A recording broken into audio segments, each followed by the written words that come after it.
గర్వపడుతున్నారా? దుర్మార్గంగా జీవిస్తున్నారా? ఎంతకాలమైన అభివృద్ధి చెందకుండా ఉన్నారా? అయితే సత్యవాక్కు అనే టీవీ కార్యక్రమాన్ని వీక్షిద్దాం. Praise the lord. Jesus Christ prayer ministries వారు నిర్వహించు సత్యవాక్కు అనే టీవీ కార్యక్రమాన్ని వీక్షిస్తున్న మీ అందరికీ మా వందనాలు. ఇప్పుడు మా మామయ్య గారైన పాస్టర్ ఏ సాల్మన్ రాజు గారు వాక్యోపదేశాన్ని అందించెదరు. మనందరం విని దైవ దీవెనలు పొందుకుందాం. Praise the lord. ప్రభువు నామానికి మహిమ కలుగును గాక.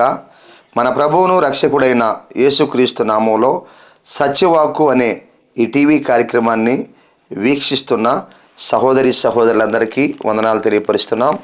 అలాగనే ఈ సమయం ముందు దేవుని వాక్యాన్ని మనం వినడానికి స్పాన్సర్ చేసిన కుటుంబం సహోదరి శాంతమ్మ గారు, మరి వారికి వందనాలు తెలియపరుస్తున్నాను. వారిని వారి కుటుంబాన్ని ప్రభు దీవించును గాక. మంచిది క్రీస్తునరా. మరి దేవుని వాక్యాన్ని మనం చదువుకున్నాం. మూలవాక్యము కీర్తనల గ్రంథము 17వ కీర్తన 10వ వచనం.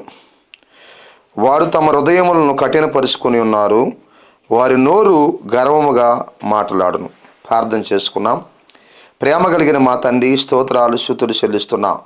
మహిమ ఘనత ప్రభావం చెల్లిస్తున్నాం. చదవబడిన లేఖన భాగాన్ని మీరు దీవించి ఆశీర్వదించండి, సహాయం చేయండి. ఈ వాక్యం వినబోతున్న ప్రతి బిడ్డకి వినగలిగిన చెవి, గ్రహించే జ్ఞానము, వాక్యానుసారమైన జీవితాన్ని దయచేయమని వేడుకుంటున్నా. మీ పక్షము నిలవబడుకుని మాట్లాడుతుండగా నన్ను మీ నోటి బోరవలె వాడుకోండి.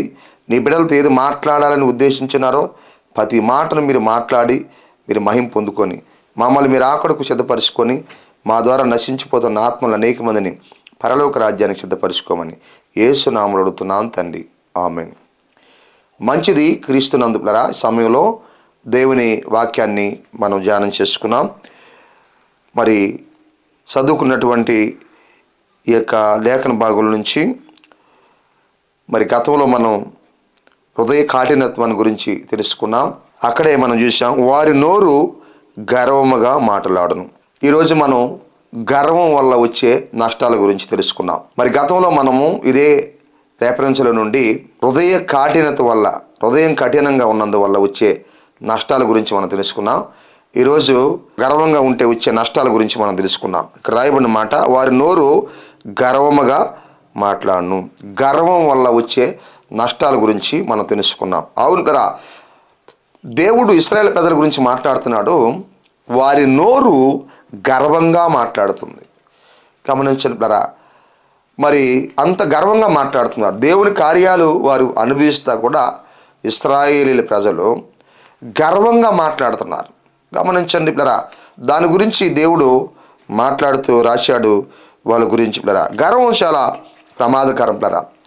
ఎందుకు ఒక వ్యక్తి గర్వంగా మాట్లాడతారంటే, వారిలో వాక్యము లేనివారు గర్వంగా మాట్లాడతారు, విశ్వాసం లేనివారు గర్వంగా మాట్లాడతారు, ఆత్మీయత లేనివారు గర్వంగా మాట్లాడతారు పిల్లరా. గమనించి, వాక్యానుసారంగా జీవించుకున్న ఉన్నవారు గర్వంగా మాట్లాడతారు, భక్తి లేనివారు గర్వంగా మాట్లాడతారు, నీతి మార్గాల్లో నడవకుండా ఉన్నవారు గర్వంగా మాట్లాడతారు, దేవుని భయం లేనివారు గర్వంగా మాట్లాడతారు. క్రీస్తునందు పిల్లరా, ఈ విషయాన్ని మనం గుర్తించాలి. ప్రార్థన లేనివారు గర్వంగా మాట్లాడతారు. అవును, మరి విశ్వాసంగా జీవించేవాళ్ళు కానివ్వండి, నమ్మకంగా ఉన్నవారు కానివ్వండి, వాక్యానుసారంగా జీవించేవాళ్ళు కానివ్వండి, పరిశుద్ధంగా బ్రతికేవాళ్ళు కానివ్వండి, ఎవరు కూడా గర్వంగా మాట్లాడరు. గమనించండి, ఈరోజు అనేక మంది గర్వంగా మాట్లాడుతున్నారంటే కారణం ఏంటంటే, వారిలో ప్రార్థన ఉండదు, వారిలో విశ్వాసం ఉండదు, వారిలో భక్తి ఉండదు, వారిలో పరిశుద్ధత ఉండదు, వారిలో నీతి ఉండదు, వారిలో యథార్థత ఉండదు. అందుకనే గర్వంగా మాట్లాడుతుంటారు కొంతమంది. అయితే ఈ గర్వం వల్ల కొన్ని నష్టాలు ఉన్నాయి కదా. మొదటి నష్టం ఏంటంటే, సామెతల గ్రంథము 8వ అధ్యాయము 13వ వచనాన్ని, యెహోవా యందు భయభక్తులు కలిగి ఉండుట చెడుతనమును అసహించుకొనుటయే. గర్వము, అహంకారము, దుర్మార్గత, కుటిలమైన మాటలు నాకు అసహ్యములు. ఇక్కడ మొదటి విషయాన్ని మనం చూస్తే, మొదటి నష్టం ఏంటంటే, గర్వము గలవారిని దేవుడు అసహ్యించుకుంటాడు. వాక్యం వింటున్న దేవుని బిడ్డ ఆలోచించండి. ఎవరైతే గర్వంగా మాట్లాడుతుంటారో, ఎవరిలైతే ఆ గర్వం అనేది ఉంటుందో అటువంటి వారిని దేవుడు అసహించుకుంటాడు. దేవుడు అటువంటి వారిని శీద్రించుకుంటాడు. క్రీస్తునంటున్నారా? గమనించండి, దేవుడు అసహించుకుంటే కనుక మన స్థితి ఎలా ఉంటుంది ఆలోచించేయండి. దేవునికి ఇష్టంగా జీవించాలి కానీ దేవునికి కష్టంగా మనం జీవించకూడదురా. దేవుడు మెచ్చుకునే విధంగా మనం జీవించాలి కానీ మరి దేవుడు అసహించుకునే విధంగా మనం జీవించకూడదు. ఈరోజు సంఘాలలో, క్రైస్తవ సంఘాలలో అనేక మంది వారి జీవితాన్ని బట్టి, వారి బ్రతుకుని బట్టి వారి గర్వాన్ని బట్టి దేవుడు అసహించుకుంటున్నాడు. ఇలాంటి వారు నా సంఘంలో ఉన్నారా? ఇలాంటి వారు మందిరాల్లో ఉన్నారు, ఇలాంటి వారు సంఘాల్లో ఉన్నారు, ఇలాంటి వారు సహవాసంలో ఉన్నారు, ఇలాంటి వారు నా పేరు పెట్టుకుని వీళ్ళు బ్రతుకుతున్నారని దేవుడు చాలా బాధపడుతూ అసహించుకుంటున్నాడు అటువంటి వాళ్ళని. క్రీస్తునందులరా, ఒకవేళ నీకు తెలుసో తెలియదు ఈ వాక్యం వింటున్న దేవుని బిడ్డ, అయితే అటువంటి వారిని దేవుడు అసహించుకుంటాడో. సహోదరి సహోదరుడా, అందుకే ఇక్కడ మనం బాగా ఆలోచన చేస్తే గర్వము అహంకారంతో ప్రవర్తిస్తుంటారు కొంతమంది. ఎట్లా ప్రవర్తిస్తారంటే గర్వంతోనూ అహంకారంతోనూ ప్రవర్తిస్తూ ఉంటారు. అందుకే దేవుడు వాళ్ళని అసహించుకుంటాడు. గర్వంతో ప్రవర్తిస్తుంటారు కనుక, గర్వంతో మాట్లాడుతుంటారు కనుక, గర్వంతో బ్రతుకుతుంటారు కదా. నాకేమిలే అన్నటువంటి గర్వం. మనం ఏ పాటి వారమండి? మనం ఎంతటి వారిమి గర్వపడడానికి? మనం ఏ పాటి వారిమి గర్వపడడానికి? గమనించండి, గర్వంగా మాట్లాడడానికి. ఎందుకు నీకు అంత గర్వం? ఎందుకు అంత గర్వంగా మాట్లాడతావు? గమనించండి, నువ్వు దేవుని సన్నిధికి వెళుతూ కూడా, దేవుని వాక్యాన్ని ఇంటూ కూడా, సత్యం నీకు బోధించబడుతున్నప్పుడు కూడా అంత గర్వంగా ఎందుకు మాట్లాడతావు? ప్రభు బిడ్డగా నువ్వు బ్రతుకుతున్నావా? ప్రభు బిడ్డగా మాట్లాడుతున్నావా? ఈ రోజుల్లో అనేకుల్లో గర్వంగా మాట్లాడటం, దురుసుగా మాట్లాడటం, పెలుసుగా మాట్లాడటం ఇలాంటి జరుగుతూ ఉంది సంఘాల్లో.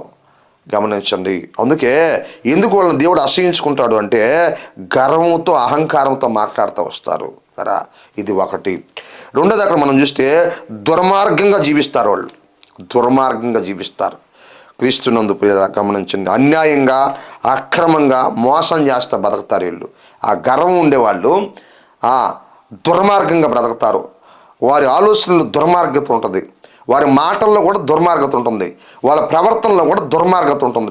దుర్మార్గంగా జీవిస్తూ వస్తారు, అన్యాయంగా జీవిస్తూ వస్తారు, అక్రమంగా జీవిస్తూ వస్తారు, మోసం చేస్తూ జీవిస్తూ వస్తారు, దుర్మార్గమైన ప్రవర్తన కలిగి జీవిస్తారు. అందుకే దేవుడు వాళ్ళని అసహించుకుంటాడు. క్రీస్తునందులారా, అవును, ఆలోచించేయండి. ఈరోజు ఎంతోమంది అలాంటి దుర్మార్గమైనటువంటి ప్రవర్తన కలిగి జీవిస్తూ దేవుడు వాళ్ళని అసహించుకుంటున్నాడు. అలా జీవిస్తున్నందువల్ల దేవుడు వాళ్ళని అసహించుకుంటున్నాడు, దేవుడు వాళ్ళని శీద్రించుకుంటున్నాడు. ప్రియ దేవుని బిడ్డలారా, దుర్మార్గానికి మనం దూరంగా ఉండాలి. దుర్మార్గమైన ఆలోచన చేయకూడదు, దుర్మార్గమైన మాటలు మాట్లాడకూడదు. చాలా జాగ్రత్తగా మన ఆత్మీయతను కాపాడుకోవాలి, చాలా జాగ్రత్తగా మన సాక్ష్యాన్ని కాపాడుకోవాలి. పిల్లలు గమనించండి, అందుకే దుర్మార్గంగా జీవిస్తూ ఉంటారు. అందుకే దేవుడు వాళ్ళని అసహించుకుంటాడు. కుటిలమైన మాటలు మాట్లాడుతూ వస్తారు. అక్కడ రాయబడిన మాట ప్రకారంగా కుటిలమైన మాటలు, మోసపూరితమైనటువంటి మాటలు, కుయుక్తితో కూడినటువంటి మాటలు మాట్లాడుతూ వస్తారు, నటించేటువంటి మాటలు మాట్లాడుతూ వస్తారు, మోసం చేసేటువంటి మాటలు మాట్లాడుతూ వస్తారు, అబద్ధమైనటువంటి మాటలు మాట్లాడుతూ వస్తారు. అవును కదా. మనం బాగా ఆలోచన చేస్తే యాకోబు తండ్రి దగ్గర ఏం చేసాడు? ఏశావులాగా మాట్లాడాడు. గమనించండి, కుటిలమైన మాటలు, కుయుక్తితో కూడినటువంటి మాటలు, నటించే మాటలు, అబద్ధమైన మాటలు. గమనించండి, తన తండ్రి దగ్గర, తన తండ్రి యొక్క ఇస్సాకు దగ్గర యాకోబు ఎలా మాట్లాడాడు, ఎలాగ నటిస్తున్నాడు? కుయుక్తితో కూడినటువంటి మాటలు. మరి ఏసేవులాగా మాట్లాడాడు. గమనించండి, ఈ వాక్యం వింటున్నటువంటి సహోదరి సహోదరుడా, నటించాడు, ఏసేవులాగా నటించాడు. గమనించండి, కుటిలమైన మాటలు మన దగ్గర ఉండకూడదు. కుయుక్తితో కూడినటువంటి మాటలు ఉండకూడదు, మోసముతో కూడినటువంటి మాటలు ఉండకూడదు. దేవుని వాక్యం మనకి తెలియపరుస్తూ ఉంది సమయంలో. అందుకనే మొదటి నష్టము ఏందయ్యా అని అంటే గర్వంగా ఉన్న వారికి జరిగే మొదటి నష్టం ఏంటంటే గర్వం గల వారిని దేవుడు అసహించుకుంటాడు. గమనించండి, ఎందుకని అసహించుకుంటా అంటే గర్వంతో అహంకారంతో వాళ్ళు ప్రవర్తిస్తుంటారు. ఒకటి, అందుకు అసహించుకుంటాడు. రెండు, దుర్మార్గంగా జీవిస్తూ వస్తారు, అందుకు అసహించుకుంటాడు. మూడు, ఆలోచించండి, కుటిలమైనటువంటి మాటలు, మోసపూరితమైనటువంటి మాటలు, నటించేటువంటి మాటలు మాట్లాడుతూ జీవిస్తూ వస్తుంటారు కనుక దేవుడు వాళ్ళని ఆశ్రయించుకుంటాడు. ఈ వాక్యం వింటున్న సహోదరి సహోదరుడా, ఈరోజు నీ మాటలను బట్టి, నీ ప్రవర్తనను బట్టి, నీ హృదయాన్ని బట్టి నువ్వు ఎలా జీవిస్తున్నావు ఒక్కసారి ఆలోచించు. దేవుడు ఆశ్రయించుకునే స్థితిలో నువ్వు ఉన్నావా? దేవుడు మెచ్చుకునే స్థితిలో నువ్వు ఉన్నావా? ఒక్కసారి ఆలోచించాల్సిన వారంగా ఉన్నాం. ఈ సమయం ముందు దేవుడి వాక్యం మనకి తెలియపరుస్తూ ఉంది. రెండో విషయాన్ని మనం చూద్దాం. రెండో నష్టాన్ని మనం చూద్దాం. దేవుని వాక్యం తెలియపరుస్తుంది కదా, వారి నోరు గర్వంగా మాట్లాడను. మరి గర్వం గల వారికి వచ్చే నష్టాల గురించి మనం చూస్తున్నాం. మొదటి నష్టము దేవుడు వాళ్ళని ఆశ్రయించుకుంటాడు, గర్వ హృదయాలందరినీ ఆశ్రయించుకుంటాడని చూసాము. రెండో విషయాన్ని మనం చూస్తే గర్విష్ఠులకు దేవుడు విరోధై వాళ్ళని అణిచేస్తాడు. రెండో పాయింట్ గమనించండి. గర్విష్ఠులకు దేవుడు విరోధి అయి వాళ్ళని అణిచేస్తాడో. అవును, గర్విష్ఠుని దేవుడు ఖచ్చితంగా అణిచేస్తాడు. ఎంతోమంది బైబిల్ గ్రంథంలో గర్వంగా ఉండి అణిసివేయబడ్డ వాళ్ళు ఉన్నారు. గర్వంగా ఉండి మరి పతనమైపోయినటువంటి వారు ఉన్నారు. మనం చూడగలిగితే దేవుని వాక్యుల నుంచి చూద్దాం. పరిశుద్ధమైన బైబిల్ గ్రంథం నుంచి సమూయేలు 2వ గ్రంథము 22వ అధ్యాయము 28వ వచనంలో వాక్యం ఈ రీతిగా రాయబడింది. శ్రమపడు వారిని నీవు రక్షించెదవు, గర్విష్ఠులకు విరోధువై వారిని అణిసివేచెదవు. చూడండి చక్కటి మాట ఇక్కడ రాయబడింది గర్విష్ఠుల గురించి. గర్విష్ఠులకు విరోధువై వారిని అణిసివేచెదవు అని రాయబడింది. అవును దేవుని వాక్యం తెలియపరుస్తూ ఉంటుంది ఇక్కడ. గర్వపడేవారంటే దేవునికి ఇష్టం ఉండదు. గర్వపడే వాళ్ళంటే దేవునికి ఇష్టం ఉండదు. గర్వపడే వాళ్ళని దేవుడు ఎప్పుడు కూడా ఇష్టపడడు. చాలామంది గర్వపడుతూ ఉంటారు. గర్వం చాలా ప్రమాదకరం. గర్వం నష్టాన్ని తీసుకొస్తుంది. ఏ విషయంలో కూడా మనం గర్వపడకూడదు. ఎందుకు అంటే తమను తాము ఎక్కువ చేసుకుంటారో, ఇతరులను తక్కువ చూపుతో చూస్తారు. అందుకే వాళ్ళకి గర్వంతో ఉన్న వాళ్ళందరూ ఏం చేస్తారంటే తమను తాము తగిన దానికంటే ఎక్కువగా ఎంచుకుంటారో, ఇతరులను మాత్రము తక్కువగా చూస్తారు. గమనించను. అందుకే మనిషికి గర్వం వస్తుంది. మనిషి తను తాను ఎక్కువగా ఎంచుకుంటాడు, తాను గొప్పగా ఎంచుకుంటాడు. ఇతరులను మాత్రం తక్కువ చేసి చూస్తాడు. ఇతరుల గురించి తక్కువగా ఆలోచన చేస్తాడు. ఇతరుల గురించి తక్కువగా మాట్లాడతారు. ఇతరుల పట్ల మరి తక్కువగా వారు ప్రవర్తిస్తూ వస్తారు. క్రీస్తునందు పిల్లరా గమనించండి. అందుకే వాక్యం వింటున్న సహోదరులరా, వాక్యం తెలియపరుస్తుంది గర్వపడేవారంటే దేవునికి ఇష్టం ఉండదు. గర్వపడే వాళ్ళకి దేవుడు విరోధి అవుతాడు. వాక్యం వింటున్న దేవుని బిడ్డ, నీ జీవితంలో ఒకవేళ గర్వంగా ఆలోచన చేస్తున్నావా, గర్వంగా మాట్లాడుతున్నావా, గర్వంతో ప్రవర్తిస్తున్నావా, అయితే దేవుడు నీకు విరోధి అయిపోతాడు. సహాయం చేయాల్సిన దేవుడు విరోధి అయిపోతాడు. ఆదుకోవాల్సిన దేవుడు నీకు విరోధి అవుతాడు. ఆదరించాల్సిన దేవుడు నీకు విరోధి అవుతాడు. ప్రేమించాల్సిన దేవుడు నీకు విరోధి అవుతాడు. గమనించండి. అందుకనే ఈరోజు అనేకుల యొక్క జీవితాల్లో దేవుని విషయంలో దేవుని సహాయాన్ని పొందుకోలేకపోతున్నారు. ఎందుకో తెలుసా? దేవుడు వారికి విరోధి అయిపోన్నాడు. క్రీస్తునందు మన విరోధులను అణిచేయాల్సిన దేవుడు మనకి విరోధి అయితే మన పరిస్థితి ఎలా ఉంటుంది? మన విరోధులను పారదోలాల్సిన దేవుడు మనకే విరోధి అయిపోతే మన స్థితి ఎలా ఉంటుంది? ఒకసారి ఆలోచించండి.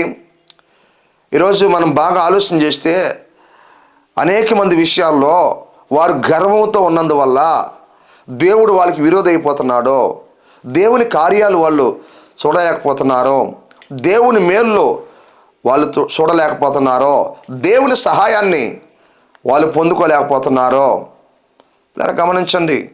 మరి వారు సంఘానికి వస్తున్నారు కానీ దేవుని కార్యాలు చూడలేకపోతారు. కారణం ఏమిటి? వారిలో లోపల గర్వం పనిచేస్తూ ఉంది. గర్వం వాళ్ళు ఏళ్తూ ఉంది. గర్వం చేత వాళ్ళు నడిపించబడతా ఉన్నారు. గర్వంగా బ్రతుకుతున్నారు. మాకేమీ అన్నట్టు అన్న ఆలోచన కలిగి గర్వంతో ఉన్నారు. అందుకనే దేవుడు వాళ్ళకి విరోధి అయిపోతాడో. అందుకనే దేవుడి దగ్గర నుంచి రావాల్సిన మేలు వాళ్ళకి రాదు. దేవుడి దగ్గరికి రావాల్సిన సహాయం వాళ్ళకి రాదు. దేవుని కార్యాలను వాళ్ళు అనుభవించలేరు. దేవుని ఆశీర్వాదాన్ని వాళ్ళు పొందుకోలేరు. దేవుని యొక్క దీవెన వాళ్ళు పొందుకోలేరు. ఎందుకంటే ఆయన విరోధి. గర్విష్ఠులకు ఆయన విరోధి. ఈ వాక్యం వింటున్న సహోదరి సహోదరుడా, నీ జీవితంలో గర్వంగా ఒకవేళ ఆలోచన కలిగి ఉన్నావా? గర్వంగా ఒకవేళ మాట్లాడుతూ ఉన్నావా? అయితే దేవుడు నీకు విరోధి అయిపోన్నాడు. నీకు తెలియదేమో ఆ సంగతి, నీవు గ్రహించలేదేమో ఆ సంగతి. ఈరోజు ఈ వాక్యం ద్వారా దేవుడు నీతో మాట్లాడుతున్నాడు. ఇంకా దేవుడు నా పక్షాన ఉన్నాళ్ళని నువ్వు అనుకుంటున్నావు, దేవుడు నాకు తోడై ఉన్నాళ్ళు అనుకుంటున్నావేమో, లేకపోతే నా జీవితంలో ఎందుకు ఇలా జరుగుతూ ఉంది అనుకుంటున్నావేమో, నా కుటుంబంలో ఎందుకు ఇలా జరుగుతూ ఉంది అనుకుంటున్నావేమో, ఏమిటి నా పరిస్థితులు ఇలా ఉన్నాయి అనుకుంటున్నావేమో, నా స్థితిగతులు ఇలా ఎందుకు ఉన్నాయి అనుకుంటున్నావేమో. నేను సంఘానికి వెళుతున్నాను, ప్రభువుని నమ్ముకున్నాను, వాక్యం వింటున్నాను కదా, ఎందుకు మా కుటుంబం నా పరిస్థితి ఇలా ఉందని అనుకుంటున్నావేమో. ఎందుకో తెలుసా? మొదట నీలో ఉన్న గర్వం చచ్చిపోవాలి, నీలో ఉన్న అహం అణిగిపోవాలి, నీలో ఉన్నటువంటి ఆ గర్వం నీలో లేకుండా పోవాలి. ఆ గర్వమే నిన్ను దేవునికి విరోధం చేసింది, దేవుని సహాయాన్ని ఆపేస్తూ ఉంది, దేవుని కార్యాలు చూడకుండా అది ఆపుతూ ఉంది. క్రీస్తునందుల గమనించండి. అందుకనే గర్వపడేవాళ్ళు అంటే దేవునికి ఇష్టం లేదు, ఒకటి. రెండోదిగా మరి గర్విష్ఠులకు దేవుడు విరోధి. దేవుడే మనకి విరోధి అయితే మనం బాగా ఆలోచన చేస్తే ఇక మనకు సహాయం చేసేవాళ్ళు ఎవరున్నారు? ఎక్కడి నుండి మనకు సహాయం వస్తుంది? ఎక్కడి నుండి మనకు మేలు వస్తుంది? ఎక్కడి నుండి మనం కార్యాలను చూడగలం? దేవుని కార్యాలని సహాయం చేసి ఆయన విరోధి అయిపోతే, ఆదరించాల్సిన ఆయన విరోధి అయిపోతే. గమనించండి. మూడో మాట మనం చూస్తే దేవుడు వారిని అణిచేస్తాడు. దేవుడు వాళ్ళని అణిచేస్తాడు, గర్విష్ఠుల్ని.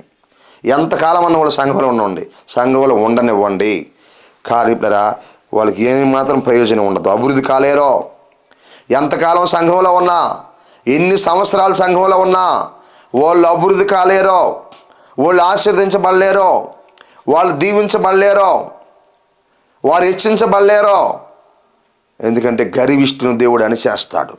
క్రీస్తునందుల ఒకప్పుడు పరలోకంలో లూసిఫరు గర్వంగా ప్రవర్తించినందువల్ల, లేకపోతే గర్వంగా ఆలోచన చేసినందువల్ల, అతిశయించినందువల్ల పరలోకంలో ఉండకుండా తోసి పడేశాడు దేవుడు లూసిఫర్ని. ఎందుకంటే లోపల అతిశయించింది, లోపల గర్వించింది. గమనించండి. అది చూసిన దేవుడు, అది తెలుసుకున్న దేవుడు, హృదయ రహస్యాలు ఎరిగిన దేవుడు గర్వపడేవాళ్ళు లేకుండా పరలోకం నుంచి దూతనే తోచేశాడు. క్రీస్తునంతర గర్విష్ఠులను ఆయన అణిచేస్తాడు. మూడోదిగా సహోదరి సహోదరుడా, భూమి మీద కూడా ఒకవేళ నువ్వు గర్వంతో బ్రతుకుతున్నావా సహోదరి, ఈ గర్వం ఎవరిదో తెలుసా? సైతాంది. ఈ గర్వం లూసిఫర్ది. ఈ గర్వం నువ్వు ఈరోజు గర్వంగా ఆలోచన చేస్తూ, గర్వంగా మాట్లాడుతూ, గర్వంగా ప్రవర్తిస్తున్నావంటే అది ఎవరిదో తెలుసా? అది దేవుని బీజం కాదు, సైతాన బీజం. అది సైతాన బీజంలో నువ్వు ఉన్నావేమో ఆలోచించు. అందుకని నువ్వు గర్వంగా ఉన్నావు. తగ్గింపు నీళ్ళు లేదు, విధేయత నీళ్ళు లేదు, వినయం నీళ్ళు లేదు, మంచి మనస్తత్వం నీళ్ళు లేదు, లోబడే గుణం నీళ్ళు లేదు. ప్రియ సహోదరి సహోదరుడా, గమనించు, దేవుని వాక్యం తెలియపరుస్తుంది. అందుకే ఇదిగో గర్విష్ఠులను ఆయన అణిచేస్తాడు. వాళ్ళు ఎంతకాలం సంఘంలో ఉన్నా అభివృద్ధి కాలేరో, ఆశీర్వాదకరంగా ఉండలేరో, వాళ్ళ కుటుంబాలు ఫలింపు లేక రావు. ఎంతకాలం అన్నా ఎన్ని సంవత్సరాలు జరిగిపోతుంటాయి కానీ దేవుని ఆశీర్వాదాన్ని చూడలేరు. కారణం గర్వం. పిల్లరా గమనించండి. అందుకే మనం చూస్తున్నాము గర్విష్ఠులకు దేవుడు విరోధై వాళ్ళని అణిచేస్తాడు. రెండో పాయింట్ని మనం చూస్తున్నా. ఏ విధంగా అంటే గర్విష్ఠులు పిల్లరా గర్వపడే వాళ్ళంటే దేవునికి ఇష్టం ఉన్నది ఒకటని మనం చూసాం. రెండోది పిల్లరా దేవుడు వారికి విరోధి అవుతాడు గర్వపడే వాళ్ళకని చూసాం. మూడోది వాళ్ళని అణిచేస్తాడు దేవుడని చూసాం. ఈ వాక్యం వింటున్న దేవుని బిడ్డ, నువ్వు ఎక్కి రాకుండా పోవడానికి కారణం ఏమిటి? నువ్వు అభివృద్ధి కాకుండా పోవడానికి కారణం ఏమిటి? నువ్వు ఇంకా ఆ స్థితిలో ఉండడానికి కారణం ఏమిటో ఒక్కసారి ఆలోచించు. నీ హృదయంలో ఒకవేళ ఆ గర్వం అనేది ఉందేమో, అందుకని నువ్వు దేవునికి ఇష్టం లేకుండా ఉన్నావేమో, ఒకటి ఆలోచించు. అందుకనే మరి దేవునికి నువ్వు విరోధి అయిపోన్నావేమో, దేవుడు నీకు విరోధి ఉన్నాడేమో ఆలోచించు.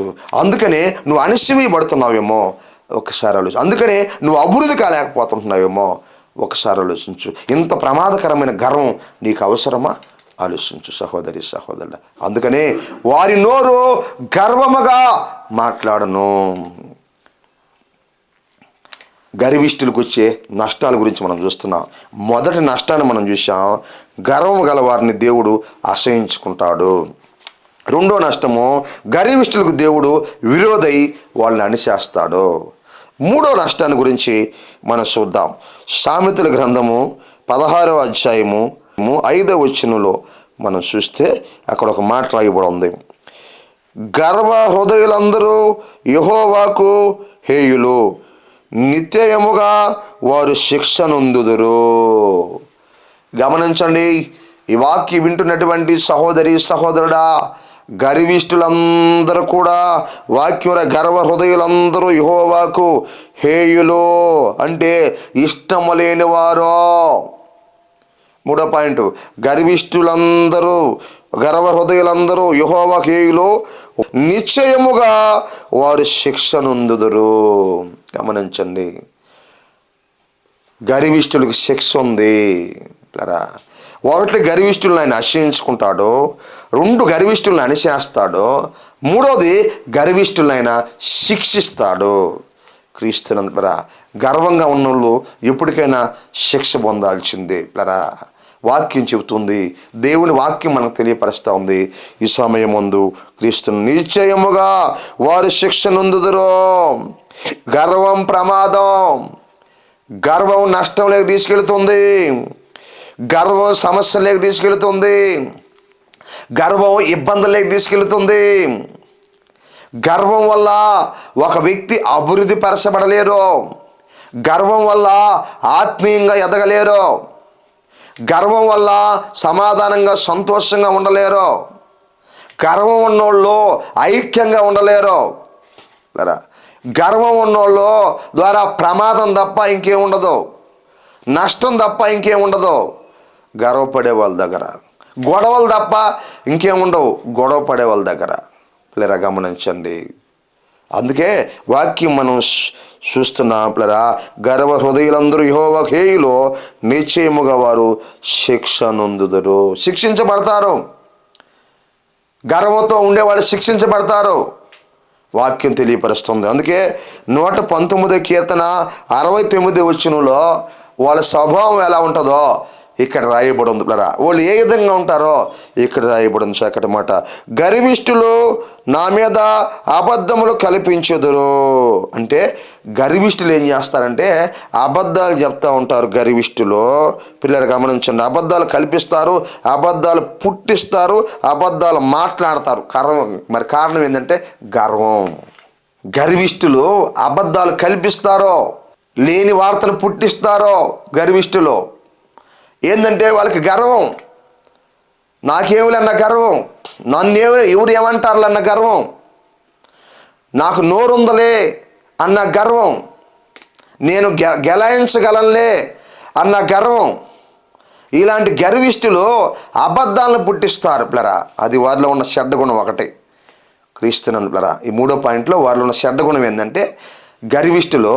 ఎందుకు వాళ్ళకి శిక్ష వస్తుందంటే ఇదిగో అబద్ధాలను కల్పిస్తారు గర్విష్ఠులు, అబద్ధాలను పుట్టిస్తారు గర్విష్ఠులు, అబద్ధాలను మాట్లాడతారు గర్విష్ఠులు, అబద్ధమైన బ్రతుకుని బ్రతకతా వస్తారు గర్విష్ఠులు. క్రీస్తునందు పిల్లరా, ఈ వాక్యం వింటున్న సహోదరి సహోదరుడా, ఆలోచించి, నువ్వు అబద్ధాలు చెబుతున్నావా? అబద్ధాలు మాట్లాడుతున్నావా? అబద్ధాలు సృష్టిస్తున్నావా? అబద్ధంగా జీవిస్తున్నావా? మరి నీలో గర్వం పనిచేస్తుందేమో ఆలోచించు. నిన్ను గర్వం ఏలుతుందేమో ఆలోచించు. నిన్ను గర్వం నడిపిస్తూ ఉందేమో ఆలోచించు. నువ్వు గర్వానికి దాసుడివి, దాసురాలు అయి ఉన్నాయేమో ఒకసారి ఆలోచించు. ఈ వాక్యం వింటున్న దేవుని బిడ్డ, మొదటి మాట అది. రెండోదిగా మనం ఆలోచన చేస్తే 29 సామెతల గ్రంథము 29-23 వచనంలో ఒక మాట రాయబడి ఉంది. ఎవని గర్వము వారిని తగ్గించును.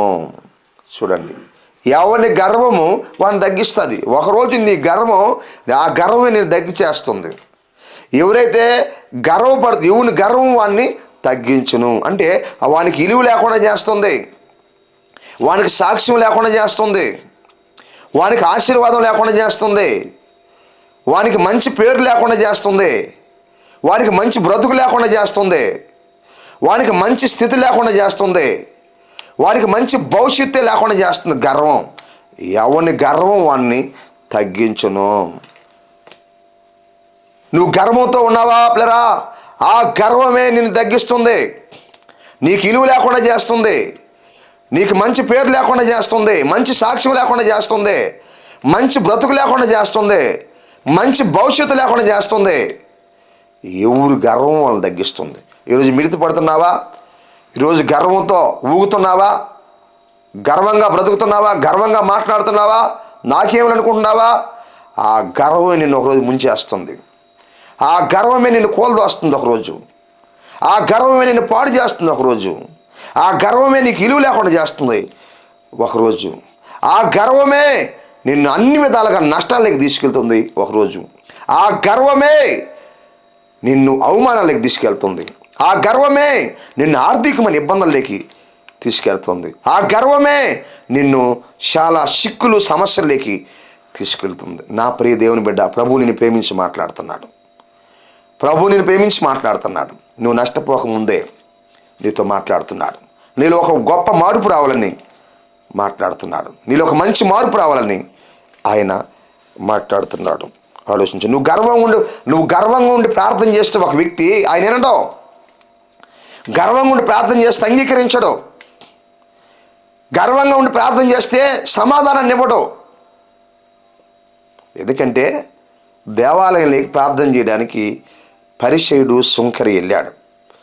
అయితే పరిసయ్యుడు గర్వంతో ప్రార్థన చేస్తున్నాడు. మరి నేను వారానికి 2 సార్లు ఉపవాసం ఉంటాను, నేను అన్నింటిలో 10వ వంతు ఇస్తాను, చూసారా, నేను అట్లా చేస్తాను ఇట్లా చేస్తానని చెప్పి దేవుడి దగ్గరికి వెళ్ళి దేవునికి తెలియదు అన్నట్టుగా దేవుడి దగ్గర చెప్తున్నాడు. ఆయన గమనించి తన గొప్పలు చెప్పుకుంటున్నాడు దేవుడి దగ్గర.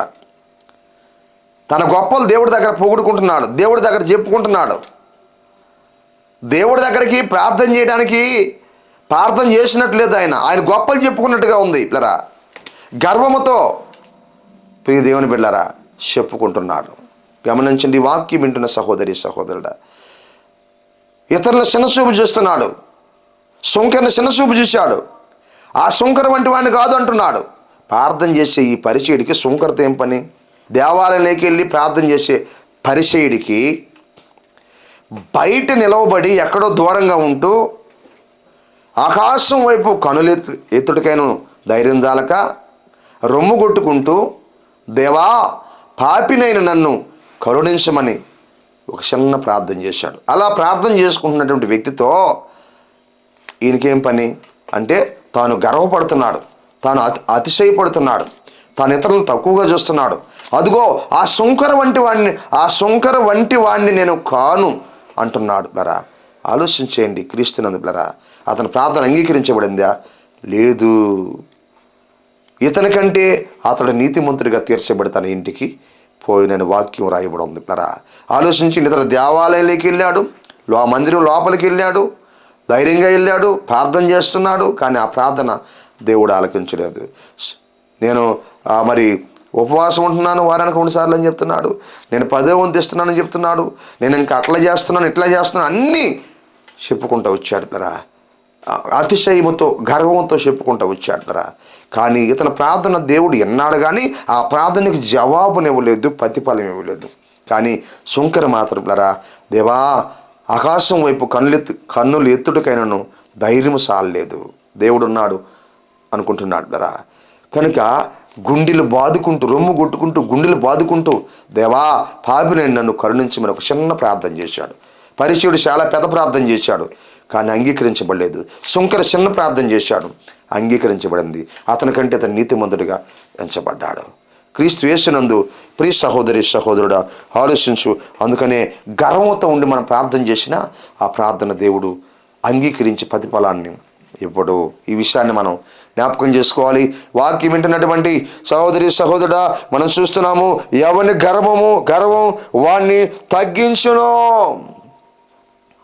అందుకే 3వ పాయింట్ని మనం చూస్తూ ఉన్నాము, గర్వ హృదయులందరూ యెహోవాకు హేయులో నిశ్చయముగా వారు శిక్ష నొందుదురు అని వాక్యాన్ని మనం చూస్తున్నాము. పిల్లరా, గర్విష్ఠుల స్వభావం ఎలా ఉంటుందంటే, ఒకటి వాళ్ళు అబద్ధం చెప్తారని మనం చూసాము. రెండోది గర్విష్ఠులు ఎవరి గర్వము వాళ్ళ తగ్గిస్తుందని మనం చూసాము. 3వ విషయాన్ని మనం చూద్దాం. సామెతల గ్రంథము మరి 15వ అధ్యాయము 25వ వచనంలో మనం చూస్తే గర్విష్ఠుల ఇల్లు యెహోవా పెరికివేయును. చూసారా, గర్విష్ఠులకి ఎన్ని నష్టాలు ఉన్నాయి చూడండి పిల్లరా. ఎప్పుడైనా ఆలోచన చేసావా? ఇన్ని నష్టాలు ఉన్నాయని ఆలోచన చేసావా? గర్విష్ఠుల ఇల్లు యెహోవా పెరికివేయును, నిర్మూలన చేస్తాడు దేవుడు. గర్విష్ఠులు ఇల్లు పెరికేస్తాడంటే వాళ్ళు నిర్మూలన చేస్తున్న అర్థం, వాళ్ళు ఉండనివ్వడని అర్థం, వాళ్ళు లేకుండా చేస్తారని అర్థం. వాక్యం వింటున్నటువంటి నా ప్రియ సహోదరి సహోదరుడా, ఆ కుటుంబం అభివృద్ధి కాలేదు, గర్వంగా ఉండకూడదు. గర్విష్ఠుల ఇల్లు యెహోవా పెరికేస్తాడు. గర్వంగా ఉండకూడదు. కుటుంబాలుగా దెబ్బతినిపోతారు, బలహీనపరచబడతారు, పడిపోతారు. గర్వంగా ఉంటే లోకంలో పడిపోతారు, పాపంలో పడిపోతారు, సాతానుకు లోబడిపోతారు, సమస్యల్లో పడిపోతారు. ఆ కుటుంబాలు దెబ్బతినిపోతాయి, ఆ వ్యక్తులు దెబ్బతినిపోతారు, ఆ పరిచయం దెబ్బతినిపోద్ది. గర్వంగా ఎవరైతే ఉంటారో వారు కుటుంబాలు దెబ్బతినిపోతాయి. క్రీస్తునందు ప్రియ సహోదరి సహోదరుడా, గర్విష్ఠుల ఇల్లు యెహోవా పెరికివేయును. ఎవరిని పెరికేశాడు ఆయన అంటే మనం చూడగలుగుతారా?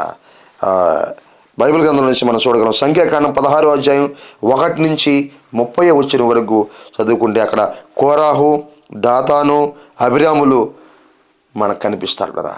వారు మోసే అహరోనుల మీద తిరగబడ్డారు, గర్వంతో తిరగబడ్డారు పిల్లరా. గమనించండి. ఈ సమాజంలో ప్రతి వాడును పరిశుద్ధుడే అంటున్నారు. మీతో మాకు పని లేదు అంటున్నారు. ఎవరితో? సేవకులతో. చూడండి, వాళ్ళు నడిపిస్తున్న వాళ్ళతో, వాళ్ళ నాయకులతో, ఎవరైతే వాళ్ళు నడిపిస్తున్నారో వాళ్ళతో, ఎవరైతే నాయకులుగా ఉన్నారో వాళ్ళతో, దేవుని అధికారం పొందినటువంటి వారితో, దేవుడు పిలుచుకున్నటువంటి వారితో, దేవుడు ఏర్పరుచుకున్నటువంటి వారితో, దేవుడు కోరుకున్నటువంటి వారితో, దేవుడు నియమించుకున్న వారితో వీళ్ళు మాట్లాడుతున్న మాటలు ఏమిటంటే, కోరాహు, దాతాను, అబీరాములు మీతో మాకు పని లేదు, మీతో మాకు సంబంధం లేదు. ఈ సమాజంలో ప్రతి వాడును పరిశుద్ధుడే. దేవుడు మాతో కూడా మాట్లాడతాడు. మీకు మాకు సంబంధం లేదో, మీతో మాకు సంబంధం లేదో అంటున్నారు. గర్వం కదా ఇది? నాయకులు మేము తిరగబట్టం గర్వం కదా? ఏర్పరచబడినటువంటి వారి మేము తిరగబట్టం గర్వం కదా? నియమించుకున్న వారి మేము తిరగబట్టం గర్వం కదా? ఆలోచించేయండి. క్రీస్తునందు ప్రియులారా, నీ జీవితంలో కూడా ఒకవేళ గర్వంతో తిరగబడుతున్నావా? నాయకుల మీద తిరగబడుతున్నావా? నీ పై వారి మీద తిరగబడుతున్నావా? నిన్ను నడిపించే వాళ్ళ మీద తిరగబడుతున్నావా? మీతో మాకు పని లేదంటున్నావా? వాళ్ళ అధికారం కింద ఉండడం లేదా? వాళ్ళ అధికారానికి లోబట్టడం లేదా? మీతో మాకేం పని అనుకుంటున్నావా? దెబ్బతింటావు, జాగ్రత్త. క్రీస్తునందు ప్రియులారా, సమస్యల్లో పడిపోతావు, జాగ్రత్త. చిక్కుల్లో పడతావు, జాగ్రత్త. ప్రమాదంలో పడతావు, జాగ్రత్త. మీతో మాకు పని లేదు అంటున్నారు. ఈ వాక్యం వింటున్న సహోదరి సహోదరుడా, గమనించు. పని లేదా? దేవుడు వాళ్ళని ఏర్పరుచుకున్నాడు, వాళ్ళ ద్వారా ఇశ్రాయేలు ప్రజలందరూ కూడా నడిపిస్తూ ఉన్నాడు. మీతో మాకు పని లేదంటున్నారు, మీతో మాకు సంబంధం లేదంటున్నాడు. ఈ సర్వ సమాజంలో ప్రతి వాడు పరిశుద్ధుడే. దేవుడు మా మధ్యలో ఉన్నాడు, దేవుడు మాతో మాట్లాడతాడు అంటున్నారు. తిరగబడుతున్నారు. ఇలా గమనించండి. గర్వం కదా ఇది? నీ పై నాయకుల మీద తిరగబడటం గర్వం కదా? విరోధంగా మాట్లాడటం గర్వం కదా? దుడుసుగా మాట్లాడటం గర్వం కదా? దాని ద్వారా తర్వాత ఏం జరిగింది? ప్రమాదం జరిగింది. దాని తర్వాత శిక్ష వచ్చింది. గమనించండి. ఎవరు శిక్షించారో? నాయకులు శిక్షించలా, దేవుడే శిక్షించాడు. ఎందుకు శిక్షించాడో? గర్వం. క్రీస్తునందు గర్వం. వాక్యం వింటున్న సహోదరి సహోదరుడా, నీవు కూడా సంఘములో దేవుడు నీ మీద నియమించినటువంటి నాయకులు, సేవకులు, పరిశుద్ధులు, అభిషిక్తులు, అభిషేకం కలిగినటువంటి వారు, వారి మీద నువ్వు గర్వంగా ఆలోచన చేస్తున్నావా? గర్వంగా మాట్లాడుతున్నావా? మీతో మాకు పని లేదంటున్నావా? మీతో మాకు సంబంధం లేదంటున్నావా? జాగ్రత్త. ప్రమాదంలోకి వెళ్ళిపోతావు, చిక్కుల్లోకి వెళ్ళిపోతావు, అంతు లేకుండా పోతావు. జాగ్రత్త.